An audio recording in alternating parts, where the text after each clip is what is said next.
Hi, my name is Alexander Dmitrovich and I represent Seamen's Resource Project. Today I'm going to talk about anxiety and fear.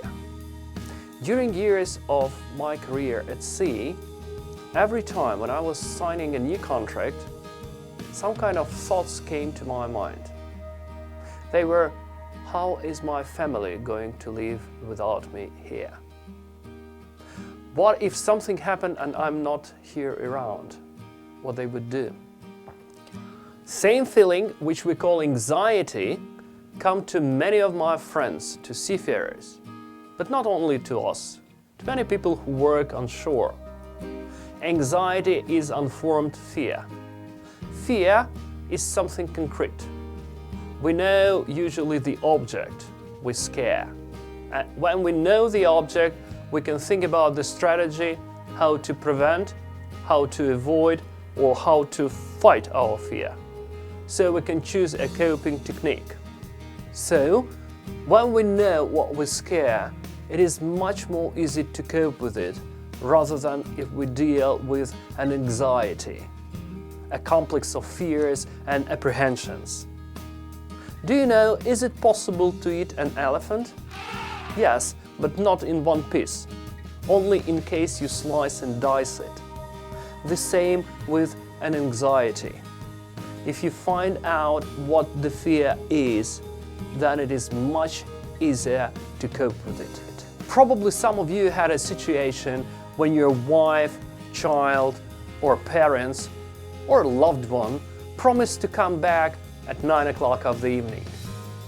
And you were doing your homework, watching TV, but while time come closer to their return, you started to look at your watches much more frequently. Attention, 10 minutes to 9. Some horrific thoughts coming into your mind. We start to construct violent scenes and think about what has happened to them. But attention, 9 sharp, doorbell goes.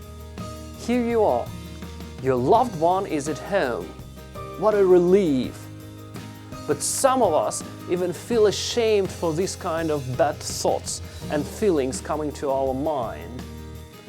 Some of us even think that they are abnormal for these kind of feelings. But why does it happen? In 99% of cases, nothing happens and we live our normal life. But how it works?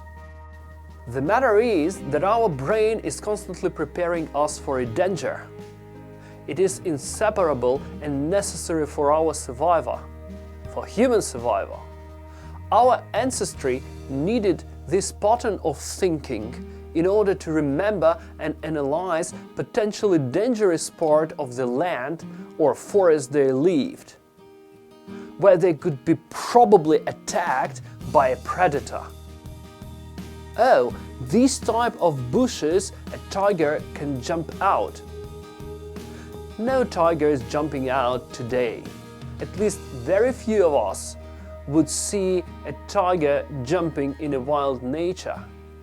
However, years of evolutions and we inherited a part of our brain which is called leash of epithalamus, which is responsible for our motivation, continuum improvement and trainings.